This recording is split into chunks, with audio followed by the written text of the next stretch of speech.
Celtics Today is presented by Aura, a all-in-one digital safety tool. If you go to aura.com/chatsports, you can begin your 14-day free trial.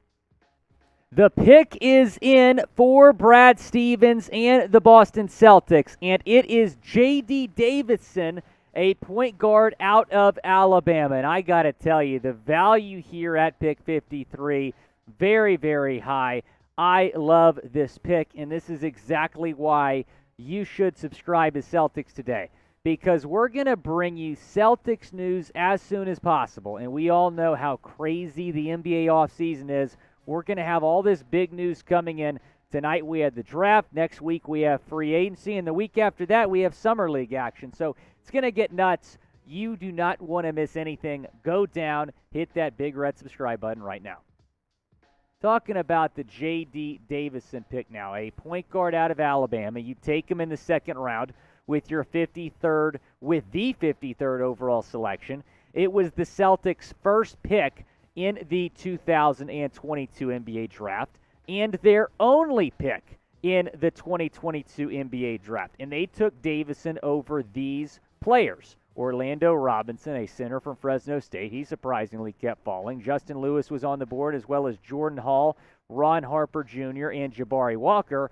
I actually had the C's taking Walker in my mock draft. It's worth noting that Hugo Besson, who I was also really high on, was the last pick of the draft just now at number 58 overall. I believe Ron Harper, Jabari Walker went shortly after the Celtics pick. Now, grade the selection of J.D. Davison. Go down in the comments, type A, B, C, D, or F. It's the pinned comment on today's video, so go down and reply when you get a sec. Grade the pick of Davison, A, B, C, D, or F. I'm going to give it an A-. I mean, like I mentioned earlier, the value here is really, really solid, and I'm not surprised that the Celtics took a guard. They need some more guard depth. We heard Brad Stevens at his end-of-the-season press conference the other day talking about how they need maybe more depth at that position. You now add that with Davison, who had a very, very good season for the Crimson Tide last year, an Alabama team that was consistently ranked at the top of the SEC last season. 8.5 points per game, 4.8 rebounds per game, 4.5 assists per game, also a pretty solid defender with a steal per game. Here is what The Athletic said about Davison. He has real upside to play in the NBA at some point, but his skill set and tools are just so raw. It doesn't feel like he has a great understanding of what he's doing out there against high-level talent, likely a function of having played against it a little less often than most elite-level prospects due to his high school experience against lower-level competition. I disagree with The Athletic there, and I'm going to get to why here in a second. But first, let me tell you about our sponsor at Aura. And Aura is a all-in-one digital safety tool. You're going to be able to get near real-time alerts on suspicious credit inquiries. You're also going to be able to keep your identity secure with extensive monitoring of your personal info.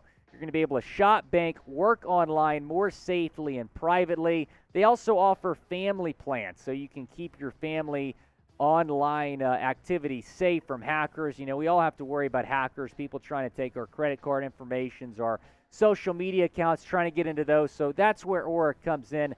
They're going to keep you safe online, and we're offering you a great deal here at Celtics Day, a 14-day free trial that you can start at aura.com/chatsports. That link is going to be in the comments and the description of this video, aura.com/chatsports. And if you love the Celtics, go down and like this video. We're doing a contest here at Chat Sports. We're trying to win this contest. We're really far behind right now, so hit that thumbs up icon if you love the C's and love the pick of J.D. Davison.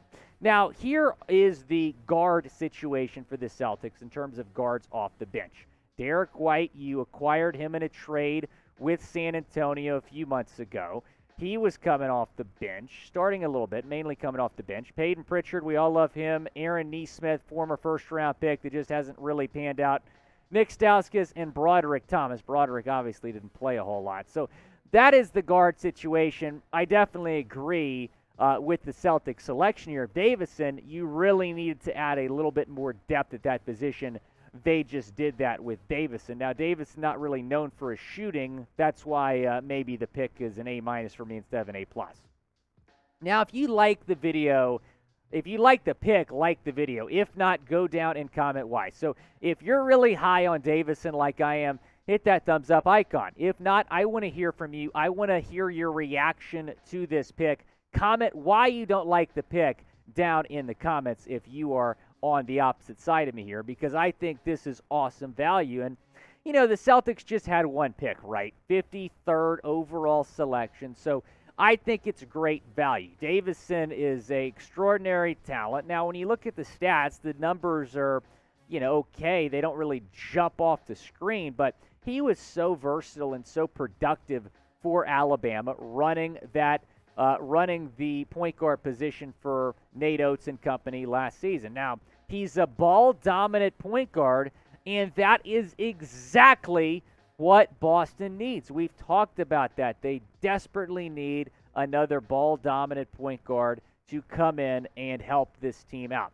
So when you're looking at the pick and when you're looking at what was projected, so in my mock draft, I had the C's taking Jabari Walker, a forward from Colorado. He was actually the 57th overall selection, second to last pick in the draft.